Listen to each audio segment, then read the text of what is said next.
Hari ini, mari kita luangkan waktu untuk memuliakan Tuhan di bawah khotbah berjudul, Hukum Tuhan dianggap sebagai sesuatu yang asing. Tuhan telah menetapkan hukum, peraturan, dan ketetapannya, bukan secara sewenang-wenang, tetapi untuk kemuliaan dan kebahagiaan kita di masa depan.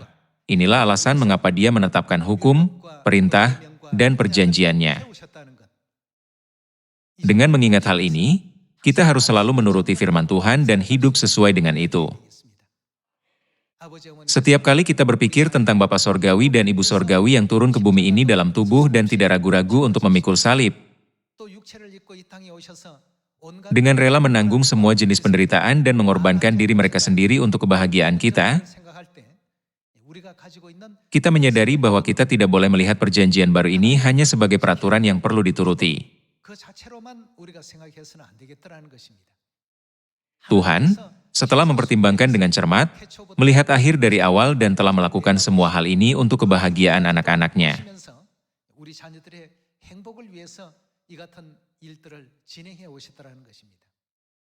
Bukankah budaya Korea menyebar ke seluruh dunia sekarang?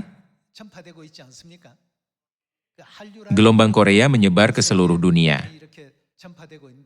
Dan di antara berbagai aspeknya, Hangul, sistem penulisan untuk bahasa Korea, mendapatkan perhatian yang besar. Sekarang, orang-orang mengatakan bahwa Hangul adalah huruf yang terbaik di era komputer ini yang tidak dapat ditiru oleh huruf lain di dunia.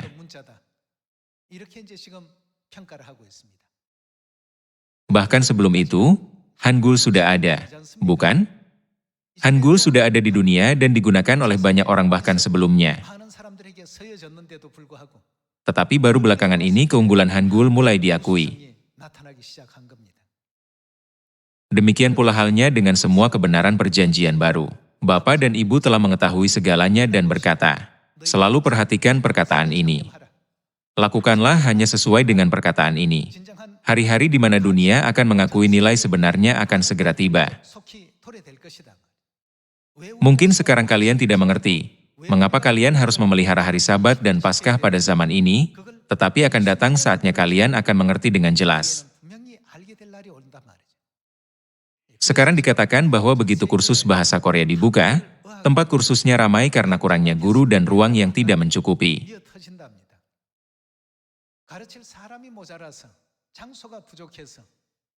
Ini bukanlah fenomena popularitas sementara. Beberapa ahli mengatakan, semua bahasa di dunia bisa saja lenyap, namun Hangul adalah satu-satunya huruf yang dapat bertahan hingga akhir zaman, khususnya di era komputer ini.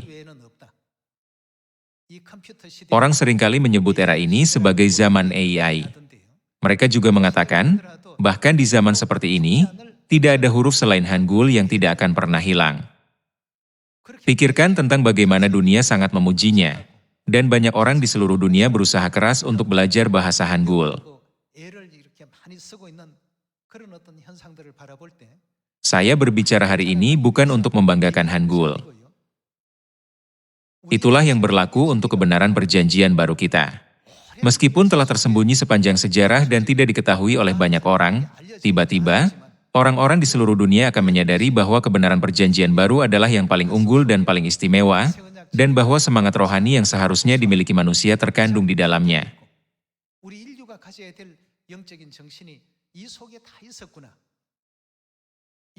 Hari-hari ketika nilainya akan diakui tidak lama lagi. Jadi, marilah kita renungkan fakta bahwa meskipun kekuatan kita tidak besar, Bapa dan Ibu telah memampukan kita untuk mendirikan gereja-gereja di setiap negara dan telah meletakkan landasan bagi kita untuk memberitakan Injil. Gereja ini telah mewujudkan segala sesuatu dalam Alkitab sebagaimana adanya, berusaha untuk memenuhi bahkan hal terkecil dari ajaran Tuhan. Hari-hari ketika semua orang di dunia akan memahami gereja Tuhan dengan cara ini tidak lama lagi. Oleh karena itu, hari ini, melalui khotbah berjudul, Hukum Tuhan dianggap sebagai sesuatu yang asing. Meskipun dunia mungkin menganggapnya sebagai sesuatu yang tidak berhubungan, kita semua harus tetap teguh dalam kebanggaan dan keyakinan akan kebenaran yang kita miliki. Tidak peduli seberapa berpengaruhnya orang-orang di dunia, Jangan berfokus pada penampilan luar mereka. Karena Tuhan telah mengetahui bagaimana kebenaran perjanjian baru akan menunjukkan kuasanya di masa depan,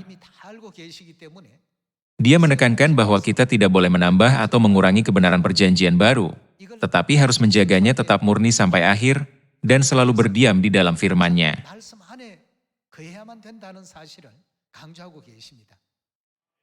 Ada hukum perjanjian lama yang ditetapkan oleh Bapa dan Ibu untuk kebahagiaan kita. Dalam sejarah Kejadian, ada hukum Tuhan yang diberikan di Taman Eden. Sekitar 2000 tahun yang lalu, ada hukum perjanjian baru yang diberikan Tuhan kepada umat manusia. Mari kita semua luangkan waktu sejenak untuk mengukirnya di hati kita. Sejarah Hangul sangatlah panjang. Meskipun berabad-abad telah berlalu, seiring dengan datangnya zaman AI dan komputer, semakin banyak orang di seluruh dunia yang menghargai keunggulan Hangul. Akibatnya, dikatakan bahwa jika saja kursus Hangul ditawarkan di universitas di seluruh dunia, selalu melebihi jumlah peserta. Demikian pula, segera, banyak orang akan datang bersukacita dalam kebenaran perjanjian baru, dan lebih banyak jiwa-jiwa yang mencari kebenaran akan berduyun-duyun ke Sion. Karena itu, marilah kita menjadi orang-orang yang tidak akan pernah menganggap hukum Tuhan sebagai sesuatu yang asing, tidak peduli apapun godaan yang datang kepada kita. Mari kita lihat Daniel pasal 7 ayat 25.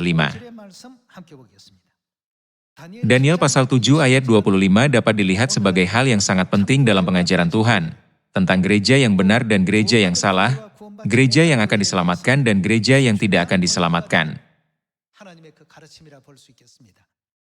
Daniel pasal 7 ayat 25. Ia akan mengucapkan perkataan yang menentang Yang Maha Tinggi. Bukankah Yang Maha Tinggi mengacu pada Tuhan? Siapakah orang yang mengucapkan perkataan yang menentang Tuhan? Bukankah dia adalah iblis? Itulah sebabnya kata musuh selalu muncul di hadapan iblis, musuh kita, iblis. Ia akan mengucapkan perkataan yang menentang Yang Maha Tinggi. Apalagi yang akan dia lakukan? Dan akan menganiaya orang-orang kudus milik Yang Maha Tinggi. Setan si iblis adalah keberadaan yang akan selalu mencoba menghasut manusia di bumi ini untuk membawa penderitaan kepada umat Tuhan. Tuhan yang melihat akhir dunia dari penciptaan mengungkapkan fakta ini dan mencatatnya melalui Nabi Daniel.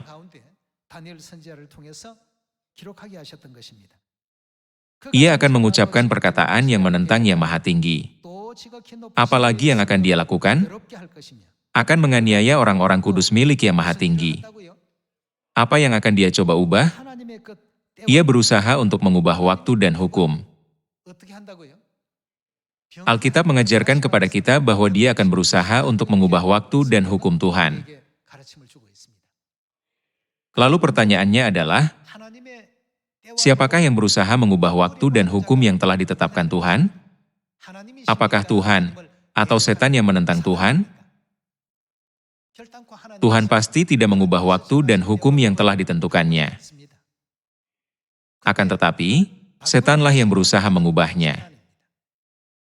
Jika demikian, apakah banyak gereja di bumi, seperti pasir di tepi pantai, benar-benar tinggal di dalam waktu dan hukum yang telah ditetapkan Tuhan, ketetapan dan peraturan yang telah ditetapkan Tuhan? Atau apakah mereka mengubahnya dengan ajaran yang tidak diperintahkan oleh Tuhan? Dengan membedakan apakah mereka taat kepada Alkitab atau tidak. Bukankah kita dapat membedakan antara gereja yang benar dan gereja yang palsu? Yang diselamatkan dan yang tidak diselamatkan, dan apakah mereka berasal dari Tuhan atau iblis? Setan, yang menentang Tuhan, telah mengubah waktu dan hukum yang telah ditetapkan Tuhan. Pada akhirnya, ini berarti dia telah mengubah hukum Tuhan. Demi kebahagiaan anak-anaknya, Tuhan menetapkan perjanjian baru, bahkan sampai pada kematiannya dan menumpahkan darah pengorbanannya dan memerintahkan anak-anak sorgawinya untuk menaatinya. Bukan?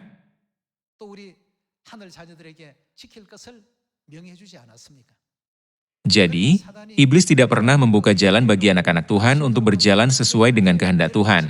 Ia menyebarkan segala macam tipu daya. Dia mencoba mengubah hukum, peraturan, dan ketetapan Tuhan sehingga orang tidak dapat mengikutinya. Itulah yang telah terjadi dalam sejarah manusia kita. Hari Sabat diubah menjadi ibadah hari Minggu pada tahun 321 Masehi.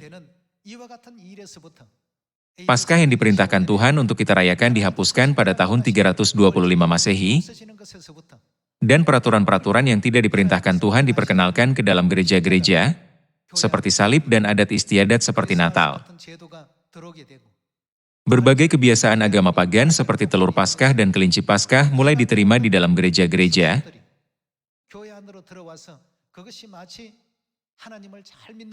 seolah-olah itu adalah peraturan iman yang canggih kepada Tuhan. Oleh karena itu, saat ini orang-orang melukis telur rebus pada hari kebangkitan. Apakah telur rebus memiliki kehidupan? Setan dengan licik menyajikan semua kebiasaan pagan ini seolah-olah itu adalah hukum Tuhan.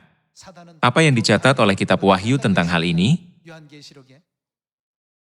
Dia menyesatkan seluruh dunia, jadi kita harus segera melenyapkan semua kegelapan dengan terang kebenaran dari Bapa dan Ibu dan dengan benar memimpin seluruh umat manusia ke jalan kebenaran perjanjian baru yang telah ditetapkan oleh Bapa dan Ibu untuk kebahagiaan kita, bukan?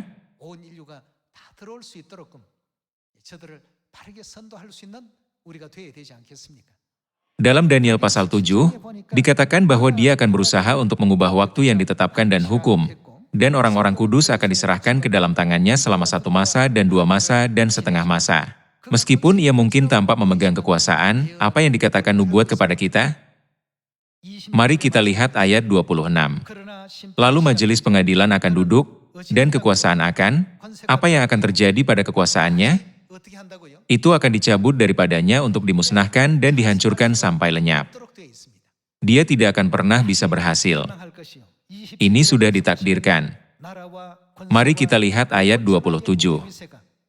Maka pemerintahan, kekuasaan dan kebesaran dari kerajaan-kerajaan di bawah semesta langit, kepada siapa ini akan diberikan? Akan diberikan kepada orang-orang kudus, umat yang maha tinggi, yaitu umat sorgawi. Pemerintahan mereka adalah pemerintahan yang kekal, dan segala kekuasaan akan mengabdi dan patuh kepada mereka. Sekianlah berita itu. Bagaimana umat sorgawi dapat mencapai kemenangan yang begitu mulia? Bukankah tertulis dalam Wahyu pasal 14 bahwa mereka adalah milik Tuhan dan anak domba? Mereka sama sekali bukan milik setan. Saat ini, banyak gereja telah menyimpang dari hukum Tuhan dan semuanya berkumpul di bawah hukum yang dibuat oleh iblis. Sebaliknya, bagaimana dengan kita, umat sorgawi? Kita semua berkumpul di dalam hukum Tuhan. Maka, tertulis bahwa pemerintahan, kekuasaan dan kebesaran dari kerajaan-kerajaan di bawah semesta langit akan diberikan kepada orang-orang kudus, umat yang maha tinggi. Pemerintahan mereka adalah pemerintahan yang kekal, dan segala kekuasaan akan mengabdi dan patuh kepada mereka. Semuanya, setiap kali saya melihat firman dari nubuat ini, hati saya berdebar. Hal ini karena kita memang akan menyaksikan karya yang begitu mulia dengan mata kepala sendiri. Karena itu, di dalam kasih Bapa Sorgawi dan Ibu Sorgawi yang memimpin kita di dalam kebenaran perjanjian baru, kita harus menjadi bijaksana, bersatu, dan rukun, menaati semua ajaran Tuhan. Bahkan mereka yang karakternya kasar dan yang hidupnya terkadang tidak sesuai dengan firman Tuhan, harus diubah menjadi serupa dengan Tuhan melalui pemurnian yang berulang-ulang, oleh firman Tuhan sekali, 2 kali, 3 kali, atau 4 kali.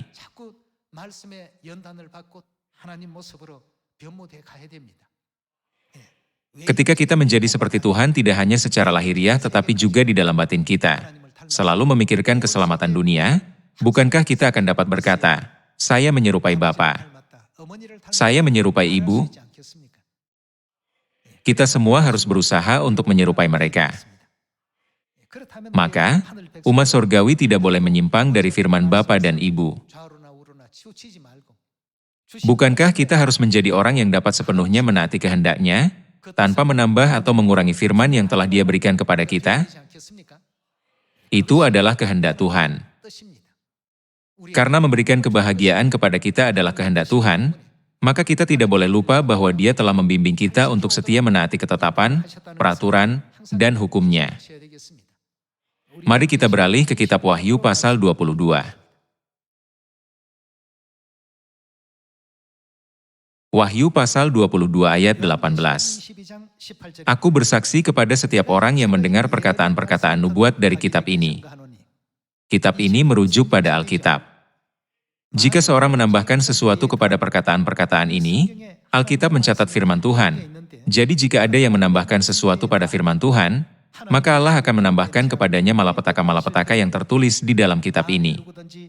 Dan jikalau seorang mengurangkan sesuatu dari perkataan-perkataan dari kitab nubuat ini, jika ada yang mengurangi beberapa kata dari Alkitab, maka Allah akan mengambil bagiannya dari pohon kehidupan dan dari kota kudus, seperti yang tertulis di dalam kitab ini. Kehendak siapa ini? Kehendak Tuhan disampaikan dengan kuat dengan cara ini dalam Wahyu pasal 22 ayat 18 dan 19.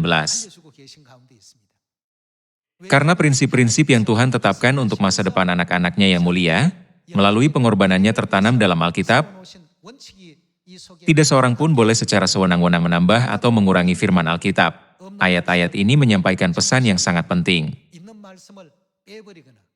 이렇게 해서 가르쳐서는 안 된다는 굉장히 중요한 말씀이 또 담겨 있습니다. Kalau begitu, mari kita periksa lebih jauh betapa berharganya peraturan, ketetapan, dan hukum Tuhan bagi umat sorgawi. 좀더 살펴보도록 하겠습니다. Mari kita lihat Daniel pasal 9 ayat 5. Kami telah berbuat dosa dan salah, kami telah berlaku fasik dan telah memberontak, kami telah menyimpang, dari apa kita berpaling? Dari perintah dan peraturan-Mu. Tuhan menyatakan kepada kita yang hidup di zaman ini melalui Nabi Daniel bahwa segala sesuatu yang menyimpang dari perintah dan hukumnya pada akhirnya sama dengan perbuatan salah, tindakan jahat, dan pemberontakan.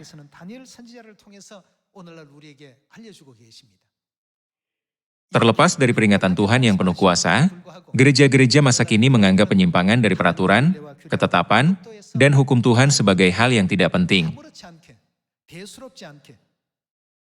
Dan menganggap hukum Tuhan sebagai sesuatu yang asing seperti judul khotbah hari ini. Mari kita beralih ke Daniel pasal 9 ayat 8. Mari kita membaca ayat 8. Ya Tuhan, kami, raja-raja kami, pemimpin-pemimpin kami dan bapak-bapak kami patutlah malu, sebab kami telah berbuat dosa terhadap Engkau. Pada Tuhan, Allah kami, ada kesayangan dan keampunan, walaupun kami telah memberontak terhadap Dia. Apa yang tidak kita dengarkan? Dan tidak mendengarkan suara Tuhan, Allah kami, yang menyuruh kami hidup menurut hukum yang telah diberikannya kepada kami dengan perantaraan para nabi, hamba-hambanya.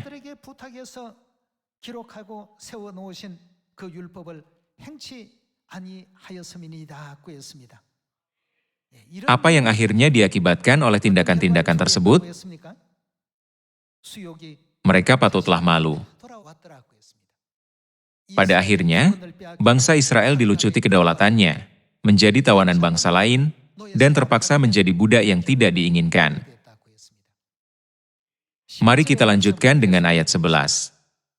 Segenap orang Israel telah melanggar hukum-Mu dan menyimpang karena tidak mendengarkan suara-Mu.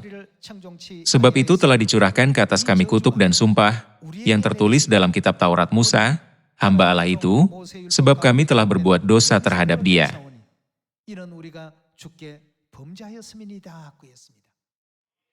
Alkitab terus-menerus mengajarkan kepada kita bahwa tindakan tidak menaati hukum Tuhan dianggap dosa, bukan? Alkitab mengingatkan kita bahwa kita harus menaati hukum, ketetapan, dan peraturan Tuhan, namun dunia menganggapnya sebagai sesuatu yang asing. Meskipun Tuhan memerintahkan kita untuk ingatlah dan kuduskanlah hari Sabat, orang-orang telah memeliharanya dengan cara yang telah diubah secara sewenang-wenang. Apakah ini adalah firman Tuhan, atau tradisi yang diubah oleh iblis?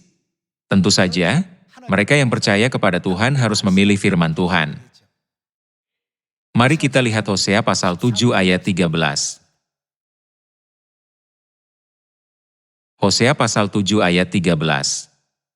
Celakalah mereka, sebab mereka melarikan diri daripadaku. Binasalah mereka, sebab mereka memberontak terhadap aku. Aku ini mau menebus mereka. Dengan kata lain, aku ingin menyelamatkan mereka. Tetapi mereka berdusta terhadap aku. Seruan mereka kepadaku tidak keluar dari hatinya, tetapi mereka meratap di pembaringan mereka. Mereka menoreh-noreh diri karena gandum dan anggur, dan mereka berontak terhadap aku. Tuhan berusaha menyelamatkan umat manusia, tetapi tanpa ragu-ragu, mereka justru melakukan penyimpangan dari Tuhan. Mereka menentang Tuhan dan berbicara dusta, menuntut hari Minggu adalah hari Sabat. Natal adalah hari kelahiran Yesus. Dan salib itu jelas bukan berhala. Ini adalah dalih yang mereka gunakan. Karena itu, Tuhan berkata, mereka telah berpaling dariku dan tersesat. Mereka menuju ke arah yang salah. Jadi, dia berkata bahwa pada akhirnya, mereka akan menghadapi kehancuran. Ini adalah sebuah adegan yang berharga di mana Tuhan telah mengungkapkan kepada kita, melalui Nabi Perjanjian Lama, keadaan gereja-gereja yang telah dinubuatkan pada masa kini. Hosea pasal 8 ayat 1. Tiuplah sangkakala, serangan laksana Raja Wali atas rumah Tuhan. Oleh karena mereka, apa yang telah mereka lakukan? Telah melangkahi perjanjianku dan, apa yang telah mereka durhaka? Telah mendurhaka terhadap pengajaranku. Kita perlu memperhatikan dengan saksama adegan yang terus-menerus ditunjuk oleh Tuhan. Tuhan menetapkan hukum untuk kebahagiaan dan masa depan mereka yang mulia, tetapi mereka dengan mudah melanggar hukum Tuhan. Dan karena mereka tidak menghadapi hukuman jasmani, pembatasan, atau penindasan, mereka terus melanggar hukum Tuhan dengan mudah. Mari kita lihat ayat 2. Kepadaku mereka berseru-seru, ya Allahku, kami, Israel mengenal Engkau. Israel telah menolak yang baik, biarlah musuh mengejar dia. Ini berarti bahwa musuh mereka akan selalu menyiksa mereka. Mereka telah mengangkat raja, tetapi tanpa persetujuanku. Mereka mengangkat pemuka, tetapi dengan tidak setahuku. Dari emas dan peraknya mereka membuat berhala-berhala bagi dirinya sendiri, sehingga mereka dilenyapkan. Dikatakan bahwa mereka melakukan tindakan ini tanpa ragu-ragu. Mari kita beralih ke ayat 11. Pasal 8 ayat 11. Sungguh, Efraim telah memperbanyak mezbah. Mezbah-mezbah itu menjadikan mereka berdosa. Sekalipun kutuliskan baginya banyak pengajaranku, bagaimana mereka menganggap itu? Itu akan dianggap mereka sebagai sesuatu yang asing. Hari Sabat Tuhan tidak ada hubungannya dengan mereka. Paskah Tuhan adalah sesuatu yang asing bagi mereka. Ketujuh hari raya dalam 3 bagian dan perjanjian baru yang ditetapkan dengan darah Tuhan, telah menjadi perjanjian yang tidak berarti dan tidak berhubungan lagi dengan gereja-gereja di dunia. Mari kita lihat Lukas pasal 22 ayat 7. Lukas pasal 22 ayat 7. Maka tibalah hari raya roti tidak beragi, yaitu hari di mana orang harus menyembelih domba Paskah. Lalu Yesus menyuruh Petrus dan Yohanes, katanya, pergilah, persiapkanlah perjamuan Paskah bagi kita supaya kita makan. Inilah peristiwa yang terjadi pada hari raya Paskah. Mari kita beralih ke ayat 19. Lalu ia mengambil roti, mengucap syukur, memecah-mecahkannya dan memberikannya kepada mereka. Katanya, inilah tubuhku yang diserahkan bagi kamu. Perbuatlah ini menjadi peringatan akan aku. Demikian juga dibuatnya dengan cawan sesudah makan. Ia berkata, cawan ini adalah perjanjian baru oleh darahku, yang ditumpahkan untuk siapa ini? Bagi kamu. Dalam Hosea pasal 8, Tuhan berkata, kutuliskan baginya banyak pengajaranku. Dalam Lukas pasal 22, Tuhan berkata, perjanjian baru telah ditumpahkan bagi kamu. Dia bermaksud, semua hal ini dilakukan untuk kebahagiaan dan untuk masa depan kamu. Karena mereka menganggap perjanjian baru yang ditetapkan Tuhan sebagai sesuatu yang asing, mereka tidak dapat mengambil bagian dalam kerajaan sorga. Ketika kita memikirkan masalah ini, entah itu memberitakan firman, mempelajari firman, berdoa, atau apapun, marilah kita berusaha untuk tidak lalai mengikuti apa yang Tuhan perintahkan kepada kita. 꼭 되도록 합시다. Jadi, apa yang akan Tuhan lakukan kepada mereka yang tidak melakukan kehendak-Nya ketika Dia menghakimi pada hari penghakiman terakhir? Mari kita lihat jawaban yang diberikan Yesus dalam Matius pasal 7. 그 답변을 확인해 보도록 합시다.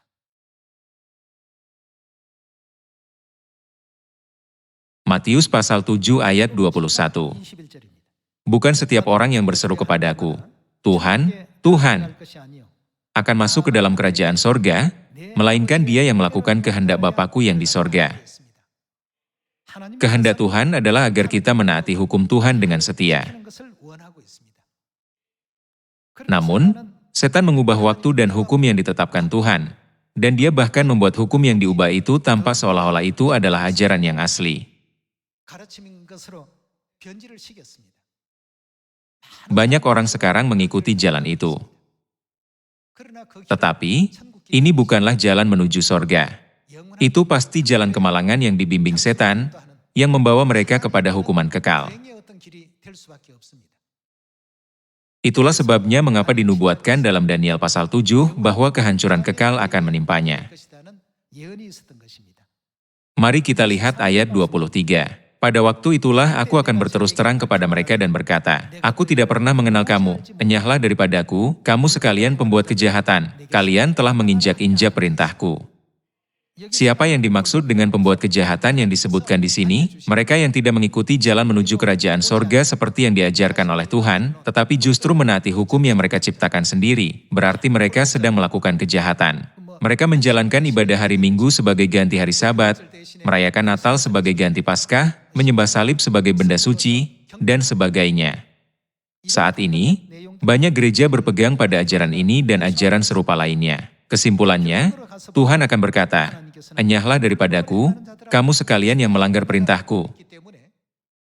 Makanya, kita sekarang harus memberitahu banyak orang tentang hal ini. Itulah sebabnya dalam Matius pasal 28, Tuhan berkata, Pergilah, jadikanlah semua bangsa muridku, baptislah mereka dalam nama Bapa dan Anak dan Roh Kudus, dan ajarlah mereka segala sesuatu yang telah kuperintahkan kepadamu.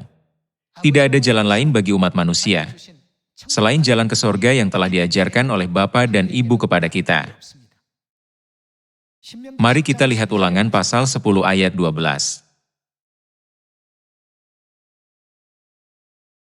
Ulangan pasal 10 ayat 12. Maka sekarang, hai orang Israel, apakah yang dimintakan daripadamu oleh Tuhan, Allahmu, selain dari takut akan Tuhan, Allahmu, hidup menurut segala jalan yang ditunjukkannya, mengasihi Dia, beribadah kepada Tuhan, Allahmu, dengan segenap hatimu dan dengan segenap jiwamu. Ayat 13. Berpegang pada perintah dan ketetapan Tuhan yang kusampaikan kepadamu pada hari ini, supaya baik keadaanmu. Apa yang Tuhan izinkan supaya naik keadaan kita? Bukankah itu adalah peraturan, ketetapan, dan hukum Tuhan? Kita tidak boleh menilai apakah kita harus menaati hukum perjanjian baru atau tidak berdasarkan pemikiran manusia. Tetapi jika itu adalah peraturan, ketetapan, dan hukum Tuhan, kita harus dapat menaatinya. Untuk masa depan siapa ini? Tuhan telah menentukan segalanya untuk kebahagiaan masa depan kita. Kerajaan sorga sudah semakin dekat. Apabila kita memikirkan tentang malam tropis, mengalami suhu 30 Celcius derajat sudah sangat menyiksa dan menyedihkan. Lalu bagaimana dengan lautan api? Meskipun suhunya tidak dapat diukur secara fisik, namun tidak diragukan lagi, tempat ini merupakan tempat yang sangat menyiksa. Dalam perumpamaan tentang orang kaya dan Lazarus, orang kaya bertanya, celupkan ujung jarimu ke dalam air dan sejukkan lidahku. Penderitaannya begitu parah. Lagi pula, berapa lama penderitaan itu? Mereka akan menderita untuk selama-lamanya. Karena akhir-akhir ini sangat panas, saya lebih sering memikirkannya. Namun, anehnya, apa yang terjadi pada musim panas seiring berlalunya waktu? Semakin lama semakin panas. Ini semakin menyiksa kehidupan jasmani kita. Setiap kali saya merasakan hal seperti ini, saya jadi berpikir bahwa orang-orang tidak menyadari betapa dunia ini adalah tempat yang penuh siksaan. Itu sebabnya mereka berkata dengan mudahnya, kalau aku mati, aku akan masuk neraka. Saya berharap kalian akan menjadi orang-orang yang membangunkan lebih banyak jiwa, sehingga seluruh umat manusia dapat bersukacita dan menikmati hidup bersama dalam kerajaan sorga yang kekal. Berharap bahwa hari ini akan menjadi hari Sabat yang diberkati, di mana kita dapat memanjatkan syukur, kemuliaan, dan pujian yang kekal kepada Bapa Sorgawi dan Ibu Sorgawi, yang telah memberikan perintah-perintah kepada kita demi masa depan yang penuh sukacita. Saya hendak mengakhiri khotbah hari ini. Terima kasih banyak.